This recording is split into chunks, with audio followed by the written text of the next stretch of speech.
right. So we are joined by advisor Rachel Chrest today. Am I saying that correctly? Correct. Awesome. How are you doing today? Good. How are you? Good. I'm doing well. Are you guys back in school yet? Yes, we started Monday, without students, just our workshop days. Gotcha. So are you still doing workshop days or are students back yet? They are back on Monday, Oh, next okay. Couple more days. Monday. Yes. Planning. Sounds good. Well, tell us a little bit about yourself, how you got into teaching, how you got into advising, and then a little bit about your program, just in general, kind of like the kind of school you're at and how you structure things. Sure. So I got into teaching. Prior to that, I was in journalism. I really had a passion for journalism, went to school at the U of M for journalism. And I interned at Care 11 in North Metro TV in Blaine and really enjoyed just my experiences there in J school and in through my internships. And then I went to apply actually to enter the journalism world, and I really always wanted to teach, and that was in the back of my head, and I kind of had been guided towards journalism. A lot of people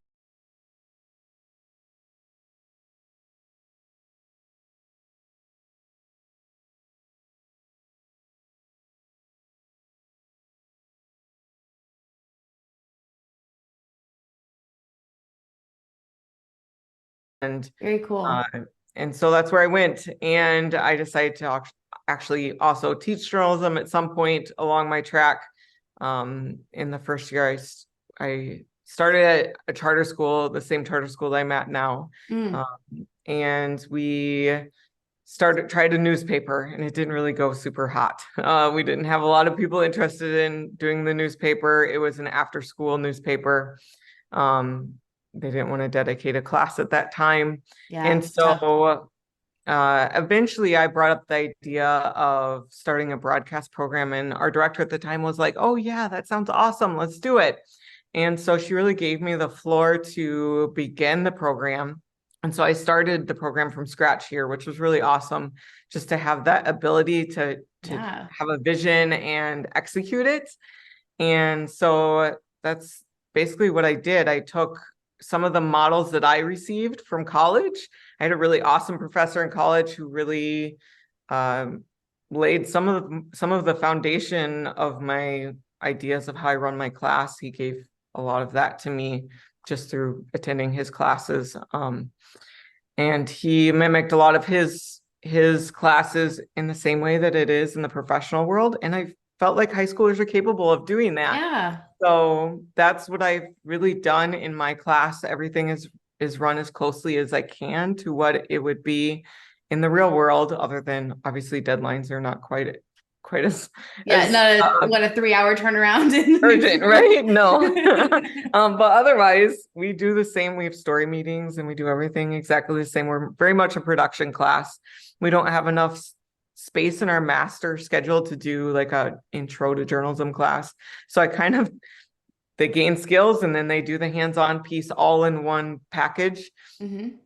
By the time they're seniors, they've gained a lot of skills in that For sure. format because they learn a lot from trial and error. We do incorporate little lessons along the way to make sure that we're hitting on ethics and law and all of those sorts of things. But otherwise, we're pretty much they start a show up within we have like 4 weeks of what I call boot camp, which is Hmm. here's the basic skills. And then from there, they have a weekly show that they put together every week. And then we just started a website last Cool. year. So we just joined the web world. We really are broadcast first, and then the web is kind Yeah, of to help with that and conveying our information. So I'm hoping that we continue to develop that. I feel like there's always something new to learn for and sure. take on And in it's journalism. ever evolving. So it's a great Yes. like playground to learn on. So Yes, exactly. very cool. Okay, so tell me, what all classes do you teach? I teach our senior capstone class and our college and career readiness classes, and then broadcast. And our Okay. senior capstone classes still has very much the same sort of model as my broadcast classes, in that it really is like students going out into the community and Mhm. doing things, which is very much what my broadcast classes are like too. So Yeah, for sure. Well, I'm so glad to be chatting with you because part of my goal with Organized Advisor is it's very yearbook heavy right now because that's the majority of my audience has been yearbook advisors. Some do both yearbook and newspaper. Some are just newspaper, but I have so many advisors that also do broadcast, and I never did. So I have like zero resources for them. And so I would love to be able to build that part of the website up and get more resources, but also just talk to more advisors like you because it's absolutely under student publications, and there aren't very many resources in general for you guys. And it's a really tough thing because you're by yourself, just like a yearbook advisor is. So, yeah. Do you sure. have like someone else on campus that does the yearbook that you like working with Correct. at all? Do you guys work together? Yeah, we do. We work together quite Okay, often. cool. We like to attend conventions together, and our students have always come back super jazzed and ready to figure out ways that we can like work together even more. I'm not sure that there are opportunities certainly for us to kind of cross over a little Mhm. bit more than we do, and so that's probably a plan somewhere down the future as Yeah, well to keep working very at that. cool. That's awesome. Okay, and then you said you're at a charter school, and where, like, what city and state are you located in? Sure. We're in Elk River, Minnesota. Okay, So kind of right outside of the Twin Cities. got it. And then, like, what is it? Is there anything in like particular about working at a charter school that would be different than private or public?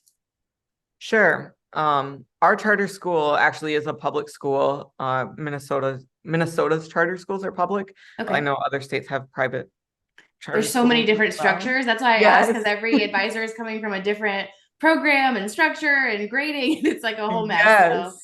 It's yeah, all good to very know. different, but our school's public. Our focus is on college prep, and so we just we everything is kind of centered around preparing our students for college, and our students can actually graduate with a 2-year degree by the time that they leave Awesome. our doors, which is really awesome.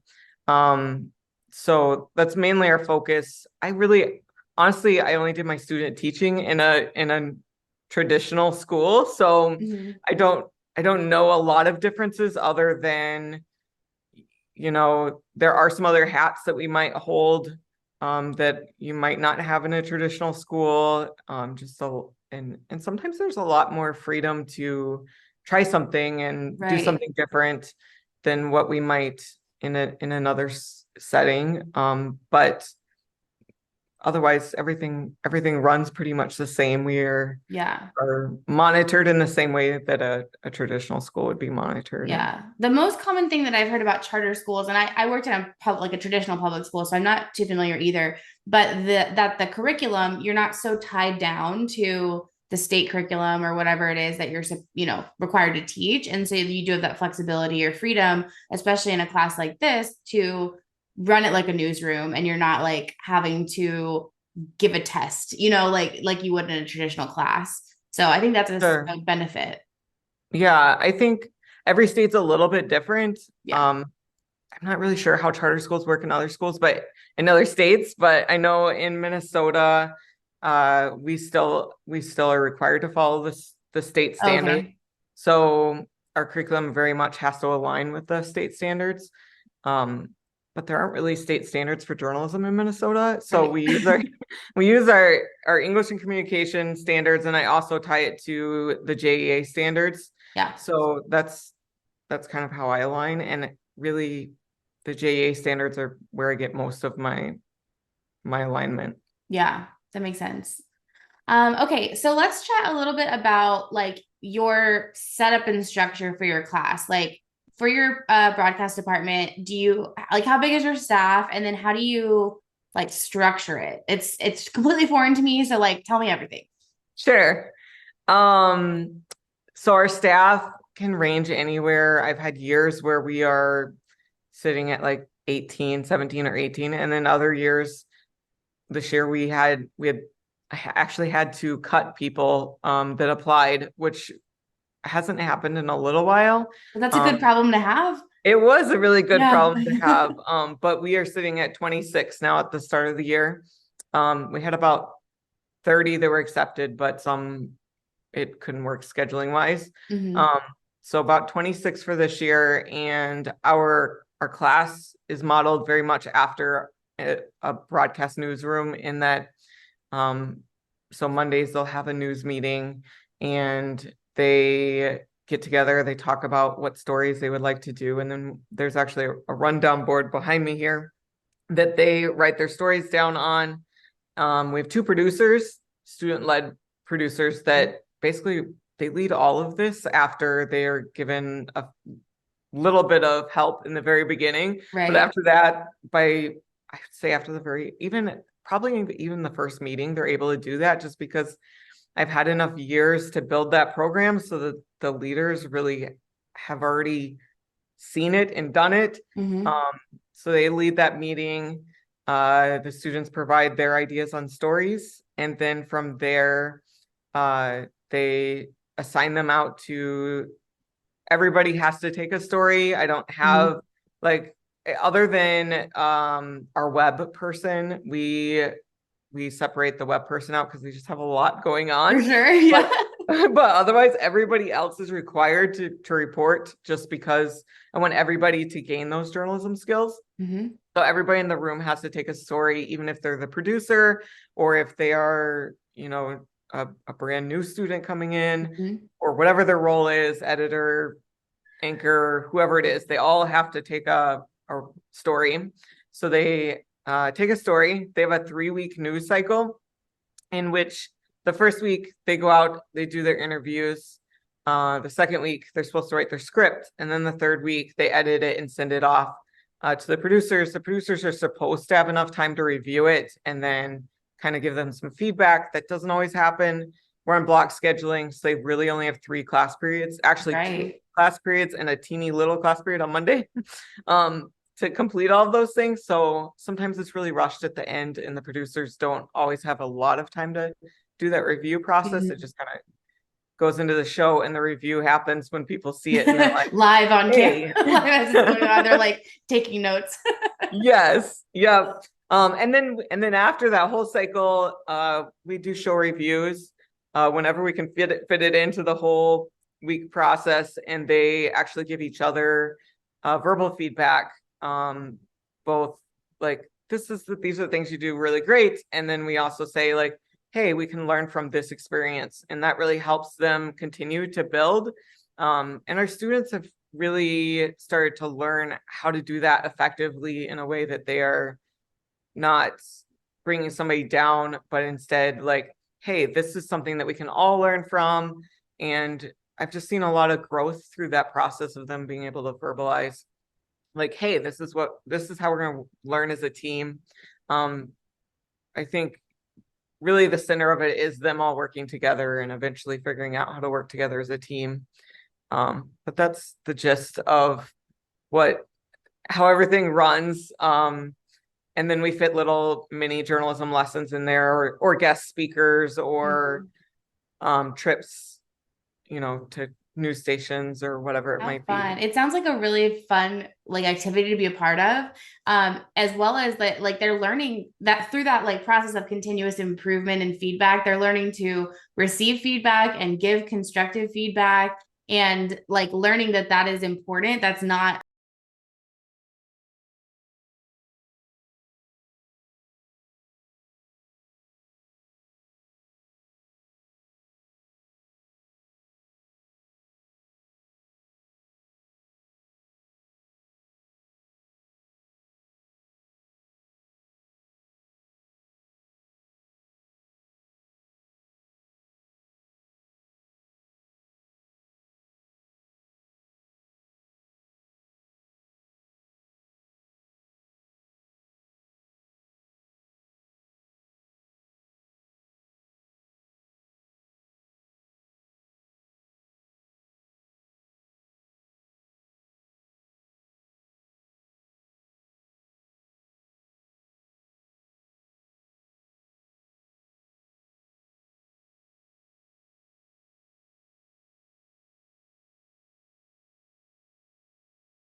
a resource for advisors? Sure. Yeah. So I've always had guest speakers in my class, and I really value them seeing professionals and how they work. And in fact, one year I had Boyd Hubert from Care 11. He's a pretty famous storyteller, really great guy. And he came and spoke in my class. And while he was speaking, I had this crazy idea. I was like, it'd be really awesome if we could share this with other advisors, because I mean, he's somebody who's pretty well known and really a great resource to other people. Yeah, it's a So I gift. thought, "Oh, wow, I really wish I had been able to share this in some way."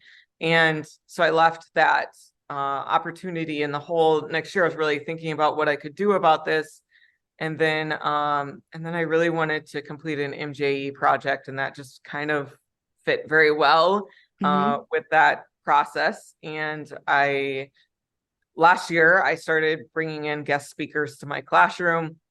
Unfortunately, my classroom, the technology would not work. Ugh. I Of recorded course, when so you many need it guest to for speakers. real, it doesn't. Yes. I recorded so many guest speakers, and it just like my room was like a vacuum for technology problems. I even had the tech people in here. We had it all set up perfectly before we'd record, and we'd have a really great guest speaker in, and then I would go and there would be no sound. And that happened No. just over and over and over again. And so this summer I spent a lot of time, I reached out to some of those again, and some of them were really awesome and said, yes, I'll do it again. And Yay. so I did an interview process with many of those. The ones that were live were fine. It was when we did virtual meetings, Mhm. it doesn't work when there's a speaker that they're listening to and hear, as well as it just Right. wasn't working. So the ones that were live were fine. And those are mainly like previous students that I had Mhm. that came in that are now reporters or mainly reporters in the journalism field, came in and talked, and those ones worked just fine. Uh, but I did reach out to some really awesome journalists in the Twin Cities area that um, that gave really great interviews, and I tried to hit on the JEA standards along the way and make sure that I was covering all the things that advisors might need. Yeah. And Make tie it back to that MJE. So that's yes, yes, yep, perfect. exactly. And it was the end product was really cool. I had some really cool people come and speak or interview with me. There's someone at the Star Tribune, Kendall Harkness. She's their like diversity editor, community editor, and she had a lot of really amazing and awesome things to say. She's one that actually spoke in my class, and then it didn't work out, and she was gracious enough to do that again Yay. with me. And then I had some other really, really just awesome journalists from all over media, primarily a lot of broadcast journalists, because not just because it fit my class. I tried to reach out to some print journalists, and many of them did not respond for whatever reason. So That's that's my goal interesting. for I this wonder year. why. Yeah. Yeah, I'm not sure why. It was really strange. But I did get the one from the Star Tribune, and then um, and I had a local one who was interested, and then I think when they figured out that it was video, they just stopped responding again. So I don't know if they're afraid of the video part. That might be, Maybe. I'm not really sure, but that's my goal this year, is to get more print journalists in there, Yeah, just help balance that out for other advisors. And also, uh, we're doing web work, so it's definitely beneficial to my students to really for understand sure. how to write for the web as well. So Yeah. And it's yeah. so interesting. I feel like when, you as their teacher says something, they listen, but it kind of goes in one ear and out the other sometimes. But then when they Hmm. have someone that's working in the industry that might be even just like slightly older than them or, sees themselves in them, it clicks and they're like, oh, I wish someone told me that. And you're like, I've told you that 18,000 times. Yes. But it's so beneficial, I think, to get that like extra perspective in your classroom. And, that just reinforces everything you're teaching them. Yes, So have they exactly. enjoyed it? Have your students enjoyed having the guest speakers? Yes, very much so. They have a lot of really great questions. After Kendall Harkness spoke in my classroom, they actually were taking notes, and I didn't ask them to, and they had put a quote from her up on my whiteboard that was up there for months. Because they Immortalized. were so jazzed. Yeah, it was super cool just to see them kind of charged after listening to somebody else. And some Yeah. of them actually left and said, hey, I think this is a field that I want to go into, which is really cool. That's so cool. I mean, I think a lot of kids join publications for a lot of reasons. A lot of times it's just they're home on campus and it's fun, but they don't even necessarily think that this could be a potential career option until they see someone, or they have a field trip to a news station and they see it. It all comes to life. It's totally different than just watching TV and seeing it. Yes. So Yes, that's awesome. exactly. You mentioned you also go on trips. Do you go on field trips often, or like what do you mean by like where do you go on these trips? Sure. We did a lot more pre-COVID. Well, yeah. We used we used to visit the news stations in the area, the TV news stations, radio stations. We visited pretty much every Very cool. affiliate in this area. Hmm. But then COVID happened and they kind of started really narrowing down how many field trips we can take. Hmm. So we haven't quite made it back to a news station. That's hopefully my goal for this year. We'll see what happens. Yeah. But we have made it to our local convention, our local Cool. journalism convention, um, and then we go to the national convention every other year. Hmm. My the yearbook advisor is currently on maternity leave, so we're not going this year, but next year we will be making it there. So That's cool. That's yeah. great. I would love to meet you in person. And anybody else that's watching, let's meet up. Yes. Because one of my big goals, I was talking about before we started recording, but with this interview series is just to build connections. Like I think so many times advisors are like the only one on campus that understands what you do, and you're producing a product. You're running a small business essentially. You're not, and not to throw any shade to any other teachers, but when you're teaching, typically you're, you a content expert that you're teaching and then testing on. You're not producing much, in terms of a publication. And so it's just different and it's hard and it's really hard to do alone. And so, I'm Mhm. hoping that by you sharing your experience and how you run things, it helps, some newbie broadcast teachers out there that are in over their head and underwater trying to figure out how to make this happen. So Yes. yeah. Okay, so tell me a little bit about that side of it. Like, how do you like you have your staff structure, but like how do you grade them? Or, if kids that have different roles and stuff. That's my most asked question is how the heck do I grade these kids? So Sure. no pressure, but I'd love Yeah. to hear how you do it. I I do a couple of things. So my students do have roles, and they have a show role grade that is I'm still kind of tweaking this process a little bit, but basically, if they're completing their show role, they receive, points for that. And then we also have a story grade. So everybody's completing that story on the 3-week cycle. So there are different components to that story grade. One is the script. And so their script is due right after the interviews are due. So that very first week, there's a script grade. And so they receive points for that script. And that is graded on like, is your script well written? Does it have a Mhm. hook? Does it have a conclusion? And all of those things. Then their second grade that goes in is the actual story being turned in. And what I have done it for basically since the very beginning is I give them, is it turned in? I'm giving you Yeah. points. And the reason for that, some people are like, ooh, I don't like really like it that way. Because then they feel like the quality isn't there. But that critique process that I do in my class really helps with that factor in that we're broadcast. I feel like although all of our work is published, if Hmm. you have a production class, and I think the value and the feedback they get from having published that is Oh way yeah. more valuable than me going through and saying, hey, you know what, this is a 15 out of 20 versus, hey, you did the work. This is where you are right now. You might be a first year student trying to figure this out. I want to encourage you by saying you did it, you turned it in on time, you met deadline. Right. Like meeting deadline is probably the most important thing to me, right at that stage. Right. You So can always improve the product. yes, and they're going to get feedback in the hallways. They're going to get feedback Mhm. that review Yeah, they're process gonna that hear if we people do. don't like it. They're Yes, gonna and know. they'll tell them, like their other teachers even, they'll be like, "Oh, you should have interviewed this person or that person." And that's what they're going to really take to heart, is like somebody out there saw this and this is what I could have done differently. Or they are really great self-critiquers. They're like, "Hey, Mhm. I really could have done this differently," particularly when we get into that process where we're vocalizing those things. They think through that stuff. So I really just did it get turned in for the story grade, and then where I do the quality, like, is this really great? Like, what can we do to improve this? I also give them my feedback in the critique after everybody else, after all the students Mhm. have spoken. Then I'm like, oh yeah, I this is what I would add.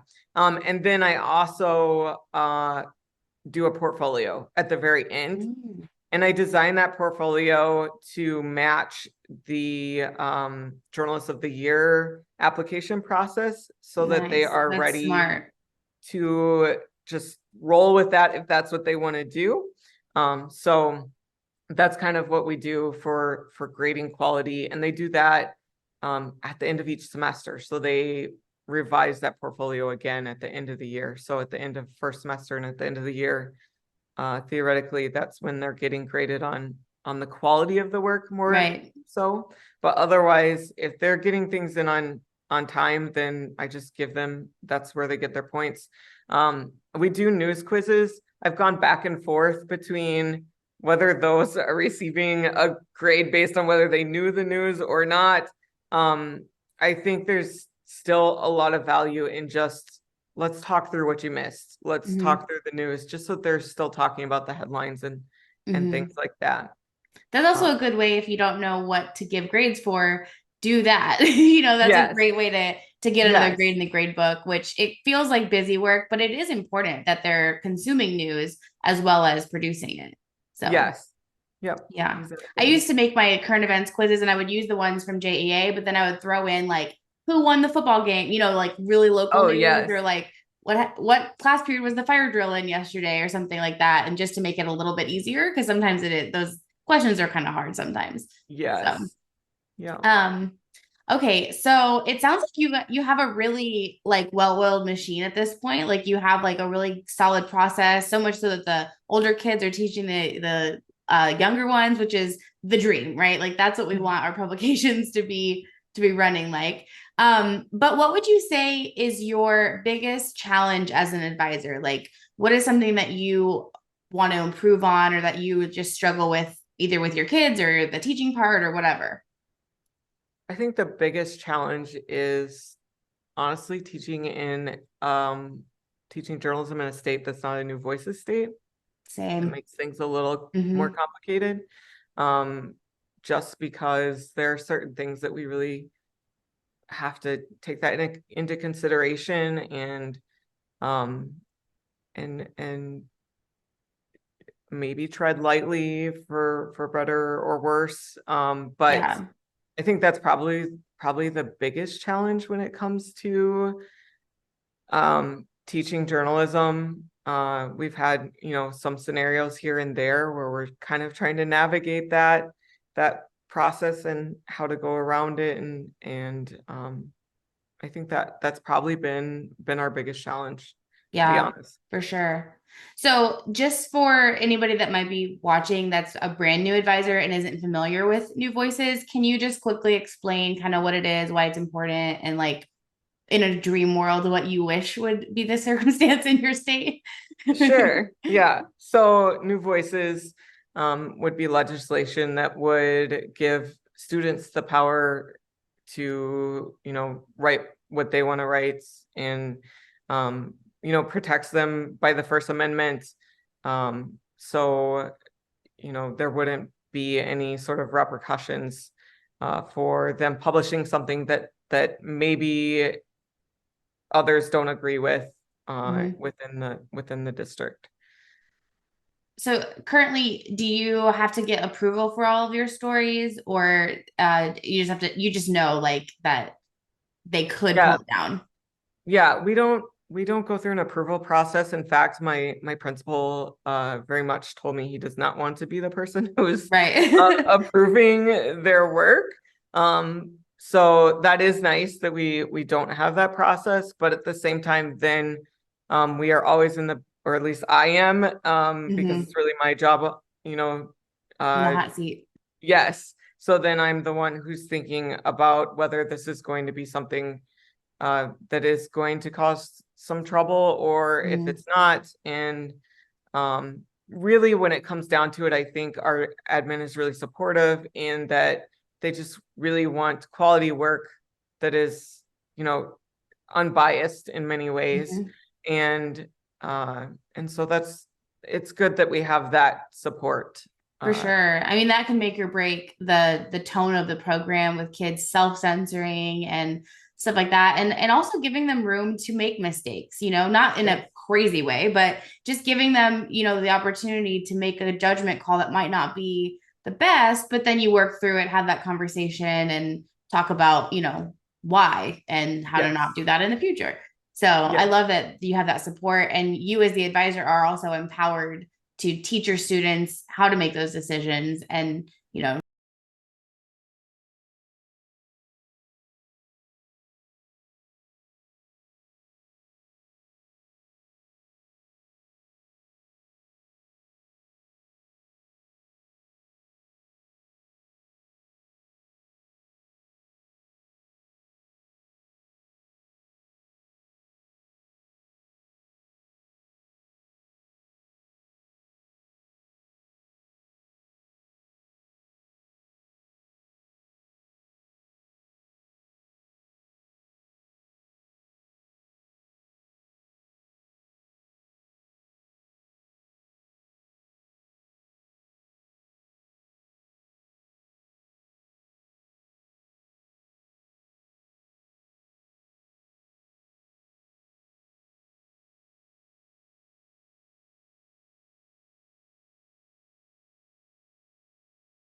Looking at student centered, yes, give them the skills, but I think the more that they are learning by doing, the more successful your program is going to be because they will continue to be excited. And then it takes some of that pressure off of you as an advisor as well.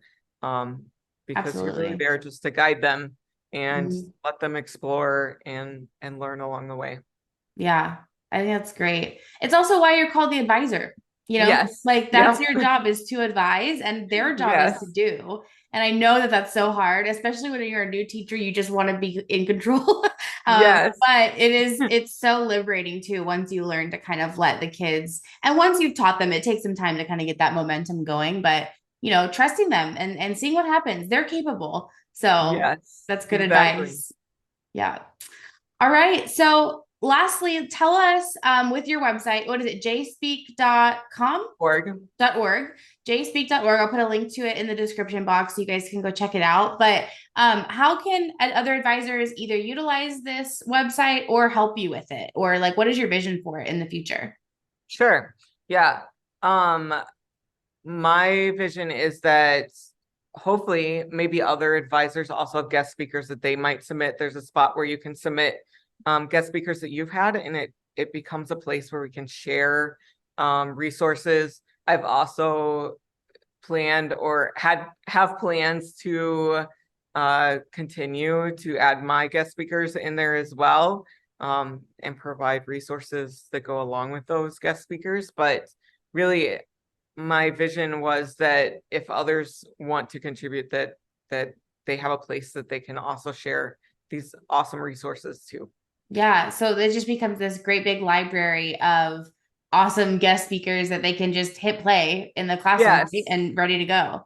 Yes, exactly. That is awesome. What a gift to other teachers. You are awesome for coming up with that and thinking through that. Because I'll know, like, especially on like a day where you have a substitute or like you're in the middle of production or something with, life is happening and you need something, that is a great resource for that too. Yes. Yes, So awesome. Well, exactly. thank you so much for taking the time to chat with us today and share a little bit about how you run things. And also thank you for putting together JSpeak. I think that it's going to be such a good resource for other broadcast teachers and other yearbook and newspaper teachers too. I mean, the interviews are about journalism. They're not just Yes. broadcast, right? So Yes, exactly.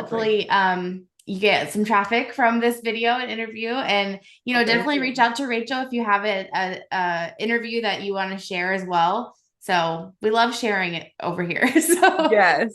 that's great. Awesome. Well, thank you again so much for joining us, Well, and thank see you. you guys in the next interview. Bye. Bye. Thanks.